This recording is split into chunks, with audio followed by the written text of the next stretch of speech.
منذ أن انتشر فيروس كورونا، ويسعى العالم أجمع جاهدا من أجل الوصل إلى علاج له، أو أي مستحدث يمكنه أن يقضي على هذا الفيروس الخطير. وجرى خلال الفترات الماضية الوصول إلى لقاحات متعددة يمكنها أن تخفف من حدته بشكل أو بآخر، ولكن ما جرى الوصول إليه هذه المرة يختلف كثيرا عن المرات السابقة. قاتل محمول يقضي على فيروس كورونا في ثوان.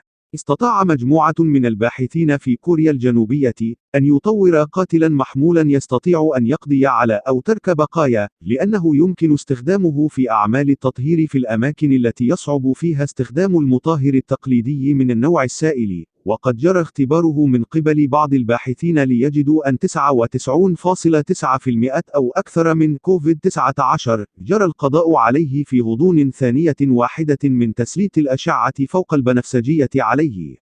وقد قال مسؤولون إنهم سيكثرون من الأبحاث ويعملون على تطويرها، من أجل إمكانية ضبط التكنولوجيا المطورة حديثا في المرافق العامة الداخلية، من خلال نماذج ثابتة